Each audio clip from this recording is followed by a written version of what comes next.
말씀 보겠습니다. 마태복음 4장 21절에서 22절까지의 말씀입니다. 천천히 주의 말씀을 봉독하겠습니다. 거기서 더 가시다가 다른 두 형제 곧 세베대의 아들 야고보와 그 형제 요한이 그 부친 세베대와 한 가지로 배에서 그물 깁는 것을 보시고 부르시니 저희가 곧 배와 부친을 버려두고 예수를 쫓느니라. 아멘. 기도합니다. 하나님 아버지 감사합니다. 복되고 귀한 한날을 허락하시고 주의 은혜 아래 장중 아래 거하게 하심에 만만 감사를 올립니다. 이 시간 주의 말씀을 경청하고자 합니다. 못된 사탄마귀 귀신의 역사는 일체 틈타지 않도록 지켜주옵시고 오직 주의 뜻과 섭리와 영광만이 나타나는 복된 장중 되게 해 주옵소서. 기종을 주 앞에 의탁하오며 우리 구주 예수님의 이름으로 기도하옵나이다. 아멘. 할렐루야. 다사다난한 지난 한 주간 주 안에서 평안하셨는지요? 오늘 한 주간도 주 안에서 평안하시기를 축원합니다.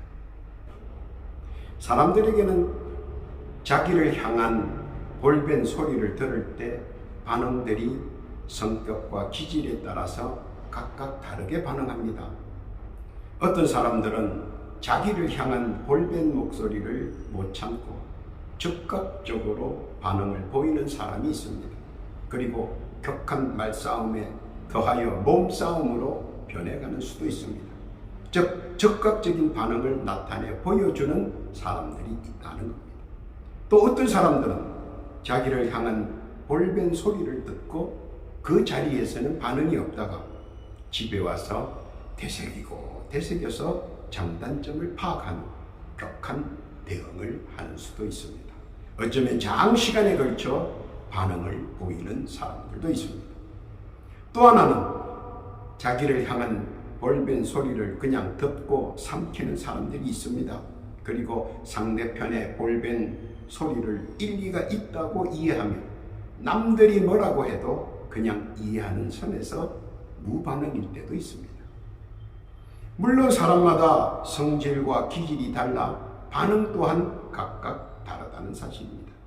그러나 분명한 것은 고유의 성격과 기질은 모두 지니고 있다는 사실입니다. 예수님의 제자 중에서 유독 두 사람이 볼벤 소리를 들으면 상당히 격한 반응을 보이는 사람들이 있는데 베드로와 다른 한 사람은 야고보입니다. 예수님이 전도 여행을 수행할 때 항상 양옆에서 오른쪽은 베드로, 왼쪽은 야고보가 예수님을 보좌하는 경우가 많았습니다. 물론 여러 가지 이유가 있지만 그 첫 번째 이유는 두 사람은 다 단검을 지니고 다녔기 때문입니다. 혹시 예수님을 향한 불순한 무리들을 보호하는데도 중점이 있었기 때문입니다. 누가복음 22장 47절에 보면 말씀하실 때에 한 무리가 오는데 12 중에 하나인 유다라 하는 자가 그들의 앞에 서서 와서 예수께 입을 맞추려고 가까이 하는지라 예수께서 이르시되 유다야 내가 입맞춤으로 인자를 파느냐 하시니 좌우가 그 델리를 보고 여짜오되 주여 우리가 금으로 치리까 하고 그 중에 한 사람이 대제사장의 종을 쳐 그 오른편 귀를 떨어뜨린지라. 물론 당시에 단검을 지니고 다니는 것이 호신용이었기에 별로 개의치 않은 때였기 때문에 문제가 되지는 않습니다. 또 하나는 두 사람 다 성격이 불같았기에 늘 예수님께서 곁에 두고 통제를 하시기 위해서 이기도 했기 때문입니다. 그들을 순화시키기 위해 늘 말씀으로 권면했습니다. 마태복음 5장 44절에 보니까 나는 너희에게 이르노니 너희 원수를 사랑하며 너희를 핍박하는 자를 위하여 기도하라. 이는 늘 예수님께서 불같은 성격의 야고보를 향해 하신 말씀입니다. 알아야 하는 것은 말씀은 성격과 기질도 통제할 수 있다는 사실입니다. 거듭남을 통하여 순화하고 정화시킬 수 있다는 말입니다. 이를 우리에게 보여주시는 것입니다. 기다리기를 바랍니다. 그들이 탐복한 것은 예수님의 말씀을 듣고 깨달음에 충격이 왔다는 것입니다. 그 이유는 생전 들어보지도 생각조차도 해보지 못했던 구원의 말씀, 그들에게 충격 그 자체였습니다. 그래서 그 충격을 이렇게 행동으로 성경은 직시했습니다. 마가복음 1장 19절 이하의 말씀입니다. 조금 더 가시다가 세베대의 아들 야고보와 그 형제 요한을 보시니 저희도 배에 있어 그물을 깁는데 곧 부르시니 그 아비 세베대를 싹군들과 함께 배에 버려두고 예수를 따라가니라. 저희가 가브나움에 들어가니라. 예수께서 곧 안식일에 회당에 들어가 가르치시며 무사람이 그의 교훈에 놀라니 이는 그 가르치는 것이 권세 있는 자와 같고 서기관들과 같지 아니함이라. 그러나 그는 젊고 우락부락한 뱃사람이었고 또 자신에 대해 자신이 차 있는 그들이었기에 모든 것을 직설적으로 행동으로 표현하던 때였습니다. 타인들은 이러한 것들을 보고 성격이 우레와 같다고 말들을 하였습니다. 마가복음 3장 17절 이하에 보니까 곧 세베대의 아들 야고보와 야고보의 형제 요한이니 이 둘에게는 보아느게 곧 우레의 아들이란 이름을 더하셨으며, 사람은 살면서 모든 일들이 자기 뜻대로 되지 않은 적이 있고 또 자기들을 무시하거나 외면을 당할 때가 있습니다. 이럴 때 사람들은 초두에 언급한 대로 세 가지 측면에서 반응을 합니다. 그런데 야고보는 타인들이 자기들을 냉대하자 대번에 급격한 성격이 튀어나왔습니다. 그리고 예수께 그들을 징벌할 수 있도록 요구할 정도로 격하게 반응했습니다. 누가복음 9장 52절 이하에 보면 사자들을 앞서 보내시며 저희가 가서 예수를 위하여 예비하려고 사마리아 인의 한 촌에 들어갔더니 예수께서 예루살렘을 향하여 가시는 고로 저희가 받아들이지 아니하는지라. 제자 야고보와 요한이 이를 보고 가로되 주여 우리가 불을 명하여 하늘로 쫓아 내려 저희를 멸하라 하기를 원하시나이까. 예수께서 돌아보시며 꾸짖으시고 함께 다른 촌으로 가시니라. 그러나 급격한 반응들도 믿음의 회심과 거듭남을 통해 또 말씀에 의해 순화시킬 수 있고 둔화시킬 수 있으며 순한 양처럼 성격과 기질을 바꿀 수 있다는 사실을 야고보를 통해 보여주십니다. 신앙의 은혜서만입니다. 야고보의 격함도 예수님의 말씀과 믿음으로 순화되어 갔습니다. 나중은 성자로서의 모습을 보여줍니다. 변해가는 그 모습들을 재조명하면서 은혜의 장중되기를 바랍니다. 첫째로 갈릴리 호수에서 기적을 체험했던 장본인입니다. 야고보. 그는 사실 갈릴리 해변에서 체험한 2배의 만성과 차고 넘치는 그물 속의 물고기를 보고 놀랐습니다. 그의 일생에서 가장 놀라운 사실이었습니다. 왜냐하면 지금까지 말로만 듣고 잡아보지 못한 진귀하고 값비싼 물고기까지 잡혔기 때문입니다. 지금 잡힐 수 없는 물고기까지 잡은 것은 그를 깜짝 놀라게 했습니다. 누가복음 5장 9절 이하에 보면 이는 자기와 및 함께 있는 모든 사람이 고기 잡힌 것을 인하여 놀라고 세베대의 아들로서 시몬의 동업자인 야고보와 요한도 놀랐습니다. 예수께서 시몬에게 일러 가라사대 무서워 마라. 이제 후로는 내가 사람을 취하리라 하시니 저희가 베드로를 육지에 대고 모든 것을 버려두고 예수를 쫓느니라. 이 놀라움에 야고보의 적극적인 반응을 보여주고 있으며 이 기적의 사건을 계기로 그는 한평생 주의 제자로 사도로 그리고 순교자로서의 면모를 갖추어 나갑니다. 누구라도 주께 향한 적극적인 반응은 주께서도 적극적인 응답으로 응대한다는 사실입니다. 잊지 마시기 바랍니다. 그리고 주께서 늘 우리들을 주의 좌우에 두고 함께 할 것입니다.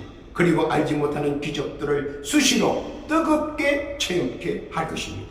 이것이 주께서 우리에게 향하신 사랑이기도 한 것입니다. 믿으시기를 바랍니다. 둘째, 야고보는 예수님 곁에서 신유의 기적을 보고 체험했습니다. 갈릴리 해변에서 물고기를 잡은 것과는 판이 다른 것입니다. 그 누구도 고칠 수 없는, 아니 고치지 못하는 병들을 주 예수의 말 한마디에 모두 치유가 되었다는 사실을 목격하는 야고보의 가슴, 실로 놀라움과 뜨거움과 벅참으로 가득했습니다. 마태복음 4장 24절 이하에 보면 예수께서 온 갈릴리에 두루 다니사 저희 회당에서 가르치시며 천국 복음을 전파하시며 백성 중에 모든 병과 모든 약한 것을 고치시니 그의 소문이 온 유리아에 퍼진지라. 사람들이 모두 앓는 자, 곧 각색병과 고통에 걸린 자, 귀신 들린 자, 간질하는 자, 중풍병자들을 데려오니 저희를 고치시더라. 갈릴리와 데가볼리와 예루살렘과 유대와 요단강 건너편에서 허다한 무리가 쫓느니라. 그런데 그것뿐만 아니라 상상도 못할 일들을 야고보 눈앞에서 예수께서 펼쳐 보여주십니다. 그것은 죽은 자를 살려내는 부활의 사건들을 말입니다. 야고보는 죽어있는 회당장 야이로의 딸을 살리신 것을 직접 봅니다. 마가복음 5장 35절 이하에 보면 아직 말씀하실 때에 회당장의 집에서 사람들이 와서 가로되 당신의 딸이 죽었나이다. 어찌하여 선생을 더 괴롭게 하나이까. 예수께서 그 하는 말을 곁에서 들으시고 회당장에게 이르시되 두려워 말고 믿기만 하라 하시고 베드로와 야고보와 야고보의 형제 요한 외에 아무도 따라옴을 허치 아니하시고 회당장의 집에 가서 함께 가서 헌화함과 사람들의 울며 심히 통곡함을 보시고 들어가서 저희에게 이르시되 너희가 어찌하여 헌화하며 우느냐. 이 아이가 죽은 것이 아니라 잔다 하시니 저희가 비웃더라. 예수께서 저희를 다 메어 보내신 후에 아이의 부모와 또 자기와 함께한 자들을 데리시고 아이 있는 곳에 들어가서 그 아이의 손을 잡고 가라사대 달리다 쿰 하시니 번역하면 곧 소녀야 내가 내게 말하노니 일어나라 하시니 소녀가 곧 일어나서 걸으니 나이 12살이라. 사람들이 곧 크게 놀라거늘 예수께서 이 일을 아무도 알지 못하게 하라고 저희를 많이 경계하시고 이에 소녀에게 먹을 것을 주라 하시니 그런 난생 처음 죽었던 자가 살아나는 현실을 묵도하게 됩니다. 그의 놀라움과 감격은 이루 말할 수가 없을 정도였습니다. 얼마나 두렵고 전율을 느끼는 일이겠습니까? 그런데 그뿐만 아니라 나인성 과부의 아들을 살리신 것을 봅니다. 누가복음 7장 11절 이하에 보니까 그 후에 예수께서 나인이란 성으로 가실새 제자와 허다한 무리가 동행하더니 성문에 가까이 오실 때에 사람들이 한 죽은 자를 메고 나오니 이는 그 어미의 독자여 어미는 과부라. 그 성의 많은 사람도 그와 함께 나오거늘 주께서 과부를 보시고 불쌍히 여기사 울지 마라 하시고 가까이 오사 그 관에 손을 대시니 맨자들이 서는지라. 예수께서 가라사대 청년아 내가 내게 말하노니 일어나라 하시며 죽었던 자가 일어났고 말도 하거늘 예수께서 그를 어미에게 주시니 모든 사람이 두려워하며 하나님께 영광을 돌려 가로되 큰 선지자가 우리 가운데 일어나셨다 하고 또 하나님께서 자기 백성을 돌아보셨다 하더라. 당신은 많은 사람들이 묵도합니다. 그리고 경악과 탄성이 저절로 흘러나옵니다. 수많은 사람들이 지켜보는 가운데 닫혀있던 관뚜껑을 열고 죽은 사체에게 명하시니 죽은 사체가 생명이 되어 살아나는 것은 그 많은 사람들의 일생일대의 최고의 신비의 역사이며 기적입니다. 많은 사람들이 둘러서서 이 광경을 봅니다. 아연실색하며 경악하며 놀라 의안이 벙벙합니다. 그 가운데 야고보는 바로 예수님 뒤에서 이를 지켜보았습니다. 그의 진정한 탐복은 말할 수 없을 정도인 것입니다. 무엇으로 표현할 수 있겠습니까? 단 하나, 믿는 수밖에 없다는 것입니다. 그런데 그것뿐만 아닙니다. 더 놀라운 것은 죽은 지 나흘이나 지나 썩은 냄새가 나는 죽었던 나사로를 살리신 것을 봅니다. 요한복음 11장 14절 이하에 보면 이에 예수께서 밝히 이르시되 나사로가 죽었느니라.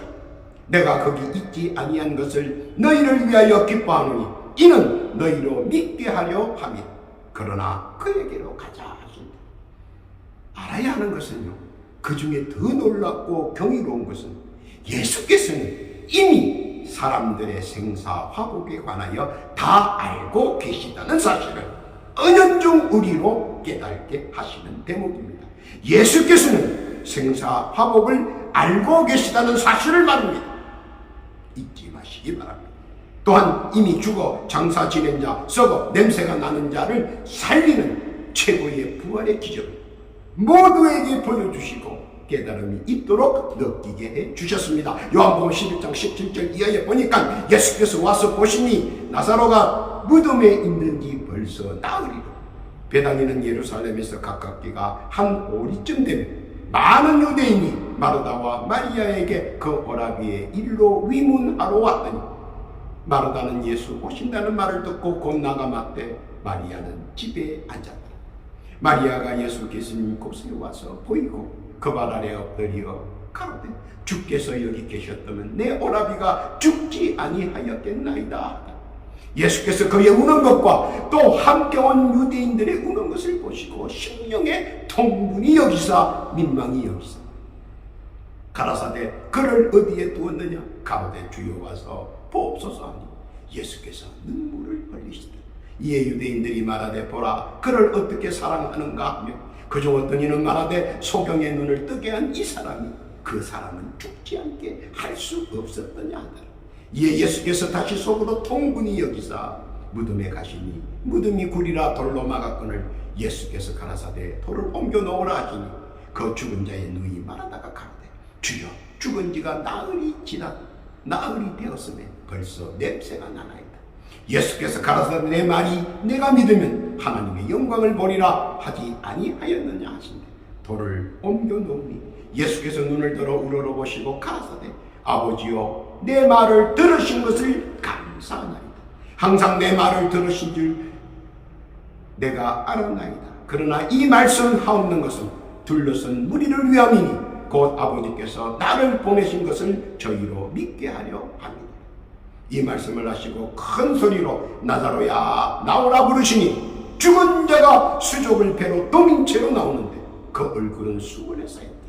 예수께서 가라사대 풀어놓아 다니게 하라 하시니 이는 야고보에게 뿐만 아니라 모든 예수를 믿는 자에게 이렇듯 부활의 소망을 품게 하여 주시는 것입니다.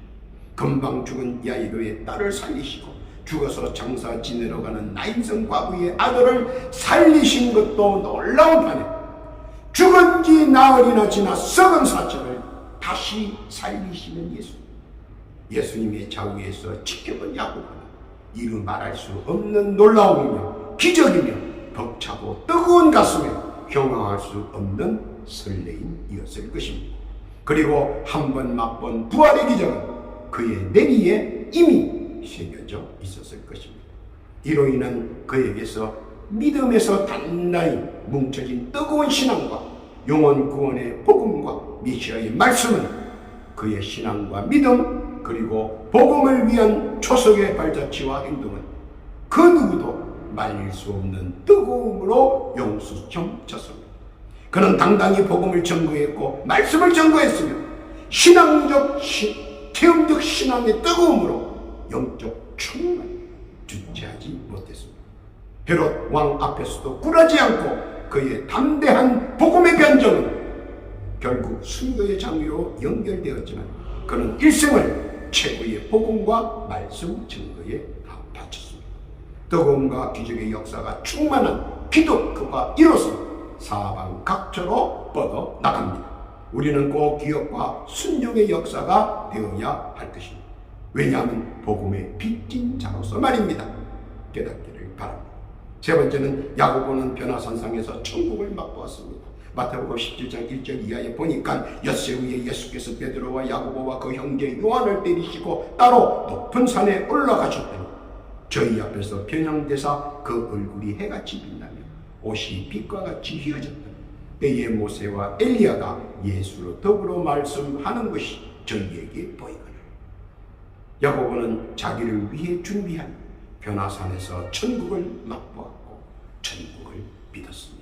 또한 예수께서는 우리가 어디에 있든 믿음 안에서 변화산상이 될 수 있으며 지상 천국을 누릴 수 있다는 사실을 야고보를 통해 말씀해 주셨습니다. 특히 예수께서는 장소의 중요성을 강조한 것이 아닙니다. 언제 오시든 말씀이 함께하면 그것이 곧 거룩의 장소라는 사실도 이해시켜 주셨습니다. 반대로 말씀이 없는 가짜도 구분할 수 있게 하셨습니다. 예수께서도 사마리아 여인을 통해 우리에게 해주신 말씀이 있습니다. 요한복음 4장 19절 이하입니다. 여자가 걸어대 주여 내가 보니 선지자소로이다. 우리 조상들은 이 산에서 예배하였는데 당신의 말은 예배할 곳이 예루살렘에 있다 하더이다. 예수께서 가라사대 여자여 내 말을 믿어라. 이 산에서도 말고 예루살렘에도 말고 너희가 아버지께 예배할 때가 이르리라. 중요한 것은 예수님 말씀이 계신 곳에서 예배를 드려야 한다는 사실을 말입니다. 예수께서는 혼탁한 세상에서 말씀이 사라진 교회가 많을 것으로 알고 계셨기 때문인 것입니다. 예수님의 말씀이 살아있는 곳에서 예배를 드려야 한다는 것을 야고보를 통해 우리에게 깨닫게 해주시는 것입니다. 깨닫기를 바랍니다. 네 번째로 야고보는 제사장들과의 다분이 있었습니다. 요한복음 18장 15절 이하에 보면 시몬 베드로와 또 다른 제자 하나가 예수를 따르니 이 제자는 대제사장과 아는 사람이라 예수와 함께 대제사장의 집들에 들어가고 베드로는 문 밖에 섰는지라 대제사장과 아는 그 다른 제자가 나가서 문 지키는 여자에게 말하여 베드로를 데리고 들어왔더니 이를 보면 아버지 세베대와 대제사장들의 교분의 영향으로 야고보도 대제사장들의 관사를 통제 없이 들고 날 수 있다는 사실입니다. 이를 볼 때 야고보는 이러한 장점을 이용하여 종래는 헤롯 왕을 면담할 수 있지 않았을까 추론도 해봅니다. 물론 그의 결심은 헤롯 왕을 복음으로 구원하려고 했을 것입니다. 그러나 헤롯 왕 앞에서 복음을 말하나 헤롯 왕은 정치적 이유로 야고보를 참수형으로 다스립니다. 또 하나는 사람이 살다 보면 서열에 관한 그런 유혹도 받게 됩니다. 야고보의 부모들의 욕심에 자칫 오해도 있을 뻔했습니다. 그러나 야고보는 인위적으로 큰 자가 되려고는 하지 않았습니다. 또한 예수께서도 모든 결과는 신앙과 행위에 의한 복음에 의한 것으로 있다고 그 사실을 강조하셨습니다. 마태복음 20장 20절 이하입니다. 그때 세베대의 아들의 어미가 그 아들들을 데리고 예수께 와서 절하며 무엇을 구하니 예수께서 가라사대 무엇을 원하느냐 가로되 이 나의 두 아들을 주의 나라에서 하나는 주의 우편에 하나는 주의 좌편에 앉게 명하소서. 예수께서 대답하여 가라사대 너희 구하는 것을 너희가 알지 못하는도다. 나의 마시려는 잔을 너희가 마실 수 있느냐 저희가 말하되 할 수 있나이다. 가라사대 너희가 과연 내 잔을 마시려니와 내 좌우편에 앉는 것은 나의 줄 것이 아니라 내 아버지께서 누구를 위하여 예비하셨던지 그들이 얻을 것입니다. 열 제자가 듣고 그 두 형제에 대하여 분이 여기거늘 예수께서 제자들을 불러다가 가라사대 이방의 집권자들이 저희를 임의로 주관하고 그 대인들이 저희에게 권세를 부리는 줄을 너희가 알거냐. 너희 중에는 그렇지 아니하니 너희 중에 누구든지 크고자 하는 자는 너희를 섬기는 자가 되고 너희 중에 누구든지 으뜸이 되고자 하는 자는 너희 종이 되어야 하리라. 인자가 온 것은 섬김을 받으러 함이 아니요 도리어 섬기려 하고 자기 목숨을 많은 사람의 대속물로 주려 함이니라. 예수께서는 교회의 직분은 높고 낮음이 없다는 사실을 꼭 인식시켜 주십니다. 우리들 믿는 자가 늘 가져야 할 신앙의 자세와 행동 철학입니다. 가끔 착각하는 직분자들이 있기는 하지만 말입니다. 무슨 뜻인지 깨닫기를 바랍니다. 다섯 번째, 그는 헤롯에게 순교를 당했습니다. 악명 높은 아기 예수를 죽이려고 살육을 저지른 자 헤롯 왕의 손자 아그리파 헤롯은 정치적 안정을 누리기 원하며 특히 자기의 왕됨에 반대하지 않도록 유대교의 핵심인 대제사장들과 제사장들의 지지를 받기 위해 예수를 믿는 자 중 하나에게 정치적 재물을 삼기 위해 가장 핵심 인물인 베드로와 야고보를 선택했습니다. 베드로와 야고보 중 하나인 야고보가 순교하게 되었습니다. 그러나 왕 앞에서 담대히 복음을 전거하는 야고보였습니다. 대제사장들 앞에서 말씀과 복음을 변경하는 야고보였습니다. 스데반처럼 그는 말씀을 전거하는 중 천국 심판대에서 자신을 바라보시는 주님을 뵙고 더 당당히 더 열심히 복음을 전거합니다. 사도행전 12장 1절 이하에 보면 그때의 헤롯 왕이 손을 들어 그의 중 몇 사람을 해하려 하여 요한의 형제 야고보를 칼로 죽이고 유대인들이 이 일을 기뻐하는 것을 보고 베드로도 잡으려 할세 때는 무교절이라. 알아야 하는 것은 악행을 저지른 어렸으면 몇 날이 못되어 하나님의 징계를 벗어날 수 없었다는 사실입니다. 사도행전 12장 21절 이야기에 보면 헤롯이 나를 택하여 왕복을 입고 그 위에 앉아 백성을 보유한데 백성들이 크게 부르되 이것은 신의 소리요 사람의 소리는 아니라 하거늘 헤롯이 영광을 하나님께 돌리지 아니하는 것 주의 사자가 고침이 충이 먹어 죽으니라. 하나님의 말씀은 흥왕하여 더하더라. 반드시 알아야 하는 것은 주의 백성에 대한 탄압과 핍박은 결코 하나님께서 좌시하지 않는다는 사실 믿으시기를 바랍니다. 또한 탄압자들은 그들의 최고의 날에 반드시 징벌한다는 사실 또한 기억해야 할 것입니다.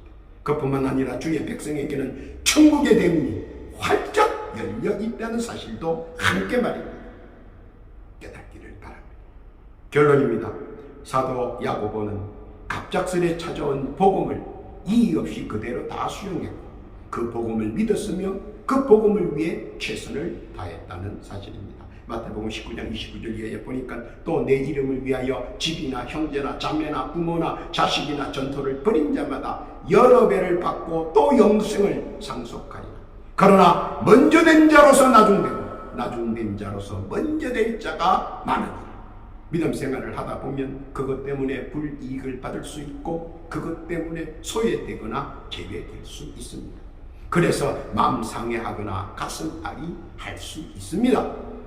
그러나 한편으로는 그러한 우여곡절을 통하여 나의 믿음의 성숙도를 나타내는 것이고 또 내 믿음이 그런 불협화음 가운데서 굳굳이 지켜나가는 데 대한 뿌듯함도 있습니다.